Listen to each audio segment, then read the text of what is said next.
بعض العلامات التي ذكرها رب العالمين جل وعلا في كتابه لأوصاف أصحاب المحبة الصادقة. يقول الحق: يا أيها الذين آمنوا من يرتد منكم عن دينه فسوف يأتي الله بقوم يحبهم ويحبونه. يكفي يا أخوان يحبهم ويكفي أنهم يحبونه، فكيف إذا أحبوا أحبهم؟ أكبر عطية لله لعبد من عبيده أن يحبه، ولذلك قال: رضي الله عنهم ورضوا عنه. العبد يرضى عن ربه.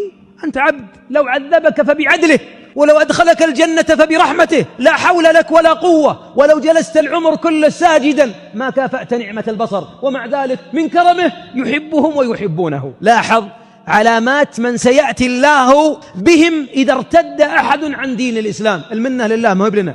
ترى من ارتد عن دينه فسوف يأتي الله بقوم يحبهم ويحبونه. ما أوصاف يا رب اللي تحبهم ويحبونك؟ أولا: أذلة على المؤمنين، أي أنهم أصحاب أخلاق، فيهم لين، فيهم طيبة، يحبون الرفق، هينين لينين، يألفون ويؤلفون. ما يرفع خشمه على عباد الله المؤمنين، دائما يرى لكل مؤمن حق عليه. ليه؟ مؤمنين بمن؟ بربي. اللي يحب ربي أحبه، واللي على ديني أحبه وأفديه. وإذا شفت الواحد رافع خشمه حاد الطباع ودائم الخصومة ويفجر فيها، ولسانه كما قيل ممدود إلى خلف آذانه، ولا يرى لكبير ولا صغير حق، اعلم أن الله يبغضه. قال الحبيب: إن أبغض رجل إلى الله الألد الخصم. ثم أخبر الله أنها درجة المحبة الصادقة، مهب على كل واحد يستطيعها. قال: ذلك فضل الله يؤتيه من يشاء والله واسع عليم. أيها الأحباب، إن حب الله هو إكسير الحياة كلها، هو الرحيق الذي يسير الإنسان يريد أن يصل إليه، طريق الجنة.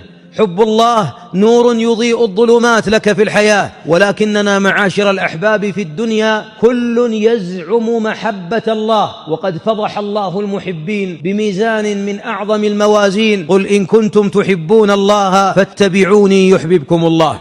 من علامات حب الله أن من أحبه عرفه، فإذا عرفه خافه، وإذا خافه ما يجوز أن يبقى على الخوف، لأن الله كريم ودود رحيم يحبه ويرجوه.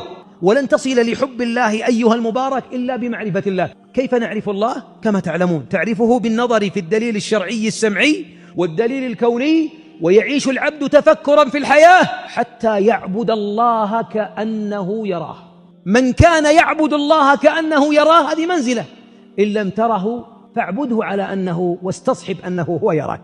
علامات حب الله للعبد، ولن أطيل. أولا: أن يرزقك الله حسن الخلق والرفق. ترى الحليم منا، الله يحب هذه الخصلة منه. في حديث أشج بن عبد قيس: إن فيك لخصلتين يحبهما الله. يا رب لا تحرمنا فضلك، وجملنا بالأخلاق كما جملت خلقنا فجمل أخلاقنا. من علامات حب الله أن يهديك للخلق الحسن، أن يهديك لطلاقة الوجه، أن يهديك لبذل نفسك للناس، أن يهديك للصبر على الأذى، أن يهديك لإكساب المعدوم، أن يهديك للكرم، أن يهديك لصلة الرحم. ولذلك الحبيب قبل أن يكون نبيا هيأه الله وصنعه ربي على عينه، فجعله من أحسن بل أحسن الخلق خلقا.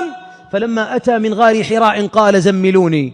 انظر الزوجة الصالحة: كلا أبشر والله لا يخزيك الله، إنك لتصل الرحم، إنك لتكسب المعدوم، إنك لتعين على نوائب الدهر، إنك لتقري الضيف. معنى ذلك أن الله اصطفاك بهذه الرسالة لأن أخلاقك أخلاق العظماء، بل هو خير الورى بأبيه وأمه. فمن علامات حب الله أن يرزقك حسن الخلق. اسألوا الله. كان الحبيب ماذا يقول؟ خلنا ندعوها صدق: اللهم آت نفوسنا تقواها، يا رب زكها، أنت خير من زكاها، أنت وليها ومولاها. اللهم كما حسنت خلقنا فحسن أخلاقنا، يا رب اهدنا لأحسن الأخلاق، لا يهدي لأحسنها إلا أنت، واصرف عنا سيئها، لا يصرف عنا سيئها إلا أنت. فإن الله إذا شاء بك خيرا جمل باطنك كما جمل ظاهرك. والله جميل ويحب الجمال، ومن أعظم الجمال جمال الخلق. ولذلك أحبابي، خلقي وخلقك ما أقدر غيره ولا قد غيره، مع أن الله لا يخلق إلا جمالا، والله لا يخلق الشر المحض، وفي كل زاوية في الكون جمال. يمكن ترى الشين في عينك زين في عيني أنا، ولكن في النهاية كله جميل. الله جميل يحب الجمال. ولذلك من جمال روحك أن تجمل أخلاقك، الثاني أن يحميك الله من فتن الدنيا. ترى الدنيا باركة في قلوبنا يا أخوان، نحبها